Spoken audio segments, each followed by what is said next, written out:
Olá, meus amados em Cristo, como estão? Tudo bom? Mais um vídeo. Hoje é um imenso prazer. Quero vos apresentar a minha mais nova obra, né?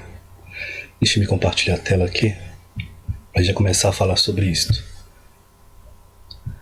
O livro saiu, ele já está pronto. Quero mostrar para vocês.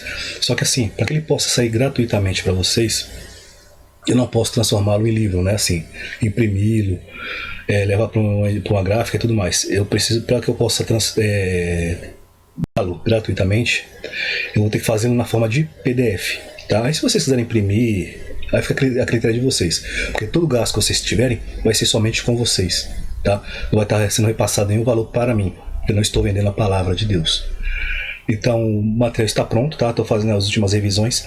Se os irmãos acharem algum erro em pontuação ou português, perdoe-me, porque somente eu, tá?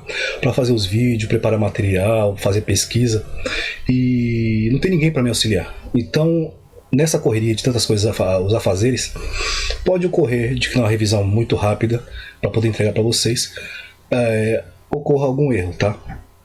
Porque esse livro aqui, ó, ele tem mais de 213 páginas. Eu vou mostrar para vocês aqui, só um minuto.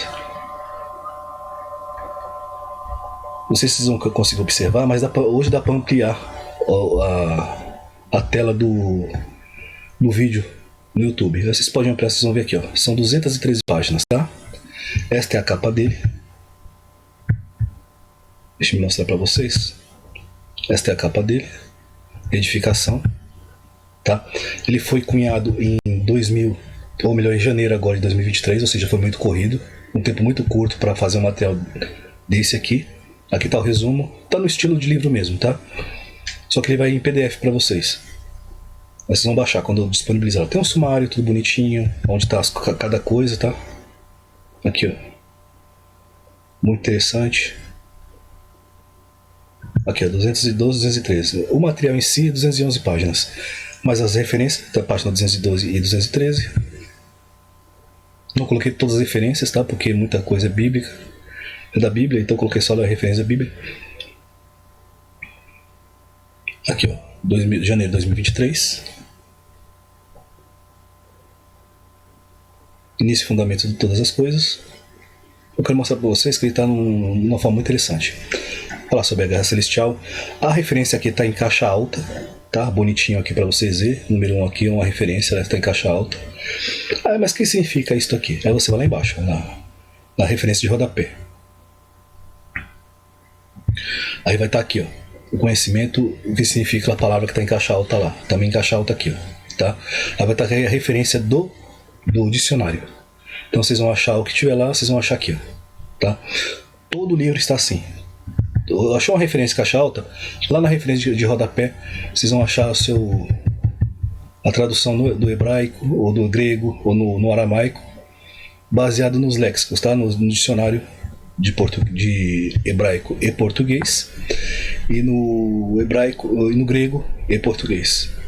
Deixa-me já entrar no assunto de hoje. Qual é a questão de hoje? Eu vou falar sobre alguns assuntos, tá? Antes de tudo isso, não é uma resposta que eu vou dar, porque essa pessoa, eu tenho muito respeito por ela, tá? É um grande estudioso de alto nível, é professor. Eu não sei se ele assiste os meus vídeos, porque ele fez um questionamento. Eu não sei se ele assiste meus vídeos. Então, o que acontece? Se assistir, é porque não é uma pretensão minha, meu canal é pequeno, seria uma grande pretensão, mas se for o caso, porque ele fez um questionamento, baseado em algo que eu afirmei, que Satanás está preso, né, ele será solto para poder atormentar, a gente já está vivendo o milênio, Satanás está preso, ele será solto. Aí ele questionou que a gente teria que lidar com a questão da possessão demoníaca, né, como ela continua ocorrendo. Então não será uma resposta, porque o próprio programa dele, o César Cavalcante, ali tem várias tem vários programas onde há debates ali, provando que cada pessoa, porque a Bíblia nos dá essa possibilidade, tá? A pessoa mostrar um entendimento diferente da mesma situação, desde que seja bíblico, não ocorra um estupro da palavra, uma aberração. Então, entendimento diferente é um padrão bíblico, isso aí. Então, por não ser uma resposta e haver um entendimento diferente, o que eu vou dar é a minha opinião, é o meu entendimento. né? Baseado naquilo que eu entendi da palavra. As possessões demoníacas hoje acontecem da mesma forma que Fernandinho Beiramar controla a sua gangue aqui fora, lá dentro do presídio, ou o Marcola, e por aí vai. Tá? Mesmo estando presos, eles controlam o seu pessoal aqui fora, de lá de dentro. Então o que eu entendo da Bíblia é que hoje os demônios, Satanás e as sentinelas estão presos. Quem está solto, que são espíritos que não pertencem nem ao céu nem à terra, são os filhos dos Néfilins, né, dos anjos caídos. E ao serem mortos, desencarnarem, tornaram-se espíritos imundos, que a Bíblia declara lá no Demoniado Gadareno, quando ele fala dos espíritos imundos, ou seja, não eram demônios, não eram os anjos caídos, eram espíritos imundos. Os espíritos imundos são o quê? As almas, os espíritos desses filhos dos anjos caídos que desencarnaram e ficaram pelo ar. E eles são responsáveis pelas possessões e de atualizar Satanás de todas as coisas que estão acontecendo na Terra até que ele venha a ser solto novamente. Então, para mim, tá entendendo a Bíblia, lendo a Bíblia, o meu entendimento, não é resposta, é o meu entendimento que eu estou apresentando, com mais profundo respeito. Se ele assiste, é uma honra, tá? Aqui minha saudação ao pastor César Cavalcante, que Deus abençoe grandissimamente. O que eu entendo é que são espíritos imundos, tá? Derivados dos filhos dos caídos que, ao serem mortos, ficaram vagando para a terra, porque eles não pertencem ao céu, não pertencem ao inferno, eles não têm destino certo. Até que vem um julgamento e Deus decide o que fazer com estes. E são esses os responsáveis pelas possessões nos dias de hoje. Dito isso, por quê? Porque eu também vou usar uma afirmação do pastor César Cavalcante aqui no canal, tá? Muito importante para nós. Dito isso, vou ao material de hoje, porque eu fui muito criticado quando eu falei que Jesus era o mais novo, tá? Ele era o caçulinha, o nosso irmãozinho mais novo, bênção do Pai, e hoje nosso Deus. Por que eu disse isso? E as pessoas alguns tiraram barato, eu deixei para responder no momento certo. Não era o momento de responder, como eu disse, eu sempre trago a resposta mais adiante, porque aqui uma coisa seguindo a outra, tá? Nada está desligado, porque um vídeo ligado a outro, e que vai trazer a resposta ao longo do tempo. Porque para preparar as pessoas para aquela resposta que elas querem, desejam ter, dentro do entendimento. E essa resposta está no livro, tá? Uma das primeiras respostas quando falaram sobre Jesus. Vamos deixar que o próprio Senhor Jesus fale sobre ele, tá? Estou aqui em Mateus 7. O versículo vai nos interessar o 28, mas aqui estou aqui em Lucas 7, tá? Minha voz está um pouco ruim, porque eu tenho certeza que eu fui vítima de algo que foi lançado contra mim. Minha garganta está um pouco ruim. Afetou minha ferramenta aqui de trabalho, aqui, né? Mas eu creio que vou me fazer entender. Tá? É Lucas 7. Depois de concluir todos esses discursos perante o povo, entrou em Cafarnaum. O servo de um certo centurião, que muito estimava, estava doente e moribundo. E quando ouviu falar de Jesus, enviou-lhe um ancião dos judeus, rogando-lhe que viesse curar o seu servo. Certo, estamos falando de Jesus, certo? Aqui vai ter a fala de Jesus, que nos interessa. Depois vocês leiam Lucas 7 inteirinho, texto com texto, para que não fique fora do que, para que não se crie pretexto, tá? Não fique fora do que nos interessa. Todavia, o que nos interessa para fazer um vídeo mais rápido, a gente não se perder aqui, é o 28. Mas eu vou ler aqui a partir do 23, tá? E bem-aventurado é aquele que de mim não se escandalizar. E é o próprio Jesus falando, a fala de Jesus. Eu vou deixar que ele mesmo explique quem ele é. O que ele foi e hoje ele é. E tendo se retirado mensageiros de João, começou a dizer à multidão acerca de Jesus: que saíste a ver o vento no deserto? Com a cana abalada no vento? Mas o que saíste a ver? Um homem trajado de vestes delicadas? Eis que o que andam com preciosas vestiduras e em delícias estão a passos reais. Mas o que saíste a ver? Um profeta? Sim, vos digo, é muito mais do que profeta. Este é aquele a quem está escrito: eis que envio o meu anjo diante da tua face, a qual profetizará, o qual preparará diante de ti o teu caminho. João, preparei o caminho de Jesus, certo? O próprio Jesus falando. E eu vos digo que entre os nascidos de mulheres não há maior profeta do que João Batista, mas o menor no reino de Deus é maior do que ele. Jesus está falando dele mesmo. Vocês vão falar, não, mas isso é mentira, isso não tem sentido. Eu vou mostrar para vocês que Jesus está falando dele mesmo. Compartilhando aqui, a próxima tela. Tá, este aqui. 28, Lucas 7, 28. Eu vos digo que entre os nascidos de mulheres não há maior profeta do que João Batista, mas o menor no reino de Deus é maior que ele. Certo? De quem Jesus está falando? Vamos ao grego. Micros. Aparentemente uma palavra primária, tarará, e tá aqui as referências do dicionário, tá? Para que vocês possam pesquisar, como sempre falei, é mais didático fazer assim, para que vocês mesmo possam pesquisar. Não fique somente naquilo que eu sei, naquilo que eu penso, mas que vocês possam fazer a sua própria pesquisa, se assim desejarem. Ou se quer acreditar no que eu estou falando, Deus abençoe. E eu louvo a Deus para a vida de vocês, de não acreditar. Eu vos amo em Cristo Jesus, não acreditar em qualquer coisa. Toda vez que alguém perguntar, afirmar algo para vocês, pergunte a essa pessoa: você tem um texto que afirme desta forma, que afirme isso do jeito que você está dizendo, como eu estou mostrando aqui para vocês? Façam esse questionamento, tá? Porque o engano vai continuar, ele não cessou. Pequeno, de pouco tamanho, tá? O micros aqui, ó, o menor no reino de Deus. Ele está falando dele mesmo. Eu vou provar para vocês no texto, na tradução. Pequeno, de pouco tamanho, porque ele ainda não era ressurreto aqui, tá? Então ele estava a tomar posse do que Deus tinha para ele. Daí, estatura, de comprimento, de espaço, de idade, menor por nascimento, mais moço, de tempo curto, de posição ou influência. Ele era o menor. Ele se tornou maior, mas ele era o menor, certo? O mais moço, o nosso caçulinha, certo? O nosso Senhor Jesus, o nosso Deus, era o mais mocinho, o caçulinha. Ah, mas não está falando de Jesus não, você está falando besteira. Próxima palavra em grego, basileia. Poder real, realeza, domínio, governo. Aqui não, eu coloquei menor porque não interessa, não confunde com o reino daqui, da atualidade do terreno, tá? Referência direta à autoridade para governar sobre o reino, do poder real de Jesus como Messias triunfante. Paulo não está falando do Messias. Quando ele citou isso aqui, ele não era ressurreto, ele não tinha tomado posse ainda da sua herança. Ele não tinha se tornado o primogênito dentre os mortos. Ele se tornou depois da sua ressurreição. Certo? Do reino do Messias triunfante. O poder real da dignidade confidente aos cristãos no reino do Messias. Um reino... ou território sujeito ao governo do rei. Coloquei tudo aqui para vocês não entenderem. Mas dessa aqui é para referir-se ao reino do Messias. Então está falando do próprio Jesus, ele está falando dele mesmo, tá? Que era o quê? Ele era o mais moço, o menorzinho entre todos. Todavia, no reino de Deus, ele é maior que João. E hoje ele é maior que todos, que os anjos, que João, que nós. Certo?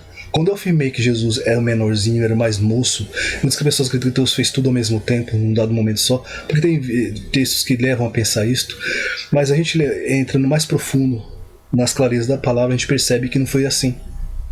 Tá? Há um número limitado de anjos, por isso que ele vai retomar o que se perdeu. Tudo está no contexto correto. Todavia, Jesus é o mais moço. Ele era o mais moço. Ele é o mais moço, na verdade. Tá? É o mais jovem. Ele era o pequenino. E se tornou maior, assim como Davi, assim como há inúmeras referências na Bíblia falando sobre isso. Sempre o caçula, sempre o mais novo, assume a primogenitura. Eu dei as referências para vocês. Hoje eu estou dando o texto ipsis literis. Tá? E toda vez que alguém afirmar algo a vocês sobre a Bíblia, pergunte a este se a pessoa tem um texto que afirme isso ipsis literis. Se a pessoa tem um texto que fale sobre isto. Não somente o que ela acha, o que ela pensa. Uma formação. Por que eu estou dizendo isso? Eu vou dizer para vocês, eu vou passar para vocês no próximo texto, a gente vai entrar nesse assunto, tá? O país vai usar o próprio sistema para falar. Porque eles estão falando, hoje você precisa de um nível superior, de uma faculdade, de um diploma do sistema. O meu pastor, ele é analfabeto. Não analfabeto, perdoe. Meu pastor, ele tem de pouco estudo. Ele é pedreiro, tá? Uma pessoa simples. Ele nunca falou aberrações para mim do jeito que eu uso na internet nos dias de hoje. Por isso que é necessário que você tenha pessoas que busquem a palavra verdadeiramente, o conhecimento verdadeiro. E não somente fala qualquer aberrações. Hoje é necessário que você tenha o conhecimento para que nenhum analfabeto ou nenhum satanista astuto venha levar vocês, as multidão, ao erro. Por quê? Observe o que vai ser dito aqui. A arte de manipular multidões. Técnicas para mentir, controlar as opiniões, se aperfeiçoam na era da pós-verdade, que é o que estamos vivendo hoje, a era da pós-verdade, tá? Aqui a referência, Alex Grigelmo, 28 de agosto de 2017, já faz tempo isso aqui, do Ao País, tá? A era do pós-verdade é, na realidade, a era do engano e da mentira. Mas a novidade associada a este neologismo, porque é uma neologia, tá? Consiste na popularização das crenças falsas e na falibilidade, né? Na facilidade para fazer com que os boatos prosperem. Isso se agrega a tudo, tá? A mentira deve ter uma alta porcentagem de verdade para ser mais credível ou mais crível, né? Uma alta verdade, uma alta quantidade de verdade para que ela se torne crível. Em cima da verdade se cria uma grande mentira. Para que se torne uma quantidade de verdade, para que se torne crível. E terá ainda maior eficácia a mentira composta totalmente por uma verdade. Parece ser uma contradição, mas não é. Na sequência analisaremos como tudo isso pode acontecer. Tá? Aí vai ter uns textos pequenos aqui, ó. Uma foto tirada na Espanha para ilustrar um falso assassinato de 9 crianças no México. A verdade da pós-verdade, deixar-se levar por conceitos de prazer, que dá prazer, certo? Que as pessoas hoje buscam prazer, então a mentira às vezes era muito mais interessante. Pós-mentira. Há um dia tudo é verificável. Hoje em dia tudo é verificável. Por isso que eu falo, faça suas próprias pesquisas. Portanto, não é fácil mentir. Mas essa dificuldade de pode ser superada com 2 elementos básicos. A insistência na asseveração, a insistência naquilo que se diz, né? Asseveração falsa. Apesar dos desmentidos confiáveis e do desqualificação de quem a contradiz, e isso a soma de um terceiro fator, milhões de pessoas prescindiram dos intermediários de garantias previamente desprestigiados pelos enganadores, ou seja, eles desprestigiam todos aqueles que vão contra a sua mentira. Vocês vão observar esse vídeo, tá? Eles tentam desqualificar as pessoas. E não se informam. Eles, quando atacam a igreja, atacam pessoas diretamente, por aí vai. E não se informam pelos veículos de comunicação rigorosos. Isso não quer dizer que deve usar o que o sistema nos coloca, tá? Mas a gente faz nossas próprias pesquisas por meios até mesmo que não tenha nada a ver com a mídia que a gente conhece. Mais diretamente nas fontes manipuladoras, páginas de internet relacionadas em determinados perfis nas redes sociais, a era da mentira fica assim, configurada. Quem se manifesta à margem da tese dominante recebe uma qualificação ofensiva que serve como aviso para outros navegadores. De forma de milhões de amigos, aí vai entrar na outra questão aqui. O que importa é o que? Estamos vivendo a era da pós-verdade, certo? A época da manipulação, que usa uma gama gigantesca de verdade para incutir a mentira. Eu já falei sobre isso, estou cansado de falar, estou trazendo um material aqui importante, interessante, para mostrar que a mentira ela tem se crescido no nosso meio. Por que isto? Agora eu vou usar o que o pastor César falou para uma questão muito importante nos nossos dias de hoje. O Espírito Santo, eu preciso insistir, porque as pessoas não deixam de insistir nessa mentira e vão trazer novas mentiras para vocês. O Espírito Santo é uma fêmea, por quê? Veio numa forma de pomba, e pomba é feminino, logo o Espírito Santo é feminino. Observem o que eu vou dizer para vocês aqui.